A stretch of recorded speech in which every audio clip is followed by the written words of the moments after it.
Hello, రుచి అభిరుచి ఛానల్కి స్వాగతం. మీ బామ్మ వచ్చేసింది. ఇవి నేను తెల్ల శనగలతోటి మిక్సర్ తయారు చేయబోతున్నాను.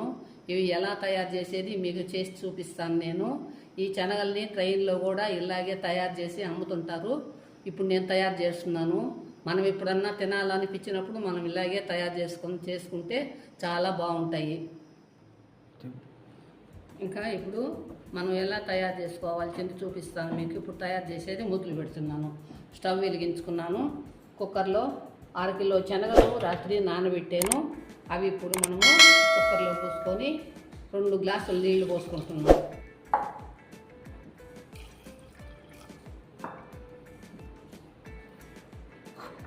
ఒకటిన్నర స్పూను సాల్ట్ వేస్తున్నాను.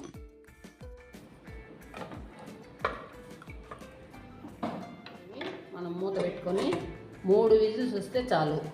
విజిల్స్ వచ్చిన పాట తీసేసుకుందాం. ఇప్పుడు 3 విజిల్స్ వచ్చాయి.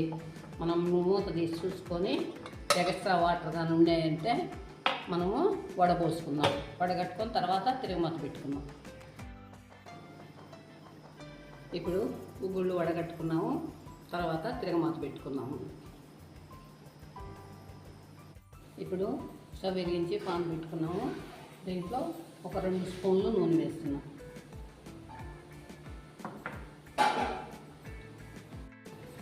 ఇప్పుడు నూనె వేడెక్కింది. ఆవాలు ఒక 1/2 స్పూన్ వేస్తున్నాను. ఇప్పుడు ఎండుమిర్చి 2 వేస్తున్నాను. తర్వాత పచ్చెనపప్పు 1 స్పూను, మినపప్పు 1 స్పూను,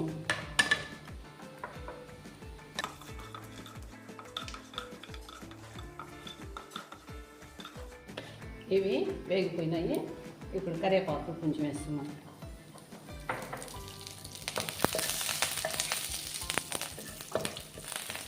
ఇప్పుడు ఇవి అన్నీ బాగా వేగిపోయినాయి. ఈ శనగల్ని ఇతర మాటలో వేస్తున్నాం.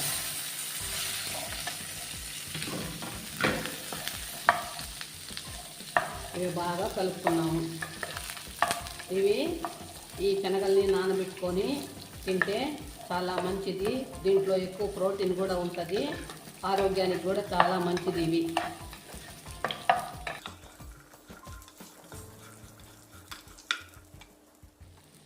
ఇప్పుడు తిరగమాత అయిపోయింది. ఏం చేసుకున్నాము, ఇందులో ఒక 2 ఉల్లిపాయలు సన్నగా తరుక్కున్నాం. ఇవి వేస్తున్నాం. కొత్తిమీర కొంచెం వేస్తున్నాం. పచ్చిమిర్చి ఒక 3 సన్నగా తరుక్కున్నాం వేస్తున్నాం. ఇప్పుడు బాగా కలుపుకున్నాం. ఇప్పుడు స్టవ్ కట్టేస్తున్నాం. దీంట్లో నిమ్మరసం పెట్టుకుంటే చాలా బాగుంటుంది. టేస్ట్ చాలా బాగుంటుంది. ఇప్పుడు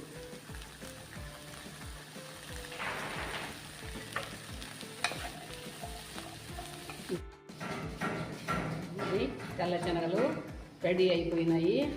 ఇదే విధంగా మీరు తయారు చేసుకోండి. తయారు చేసుకొని మీరు కూడా రుచి చూసి మాకు సబ్స్క్రైబ్ చేయడం మర్చిపోకండి. మరలా నెక్స్ట్ వీడియోలో కలుస్తాం మంచి రెసిపీతో.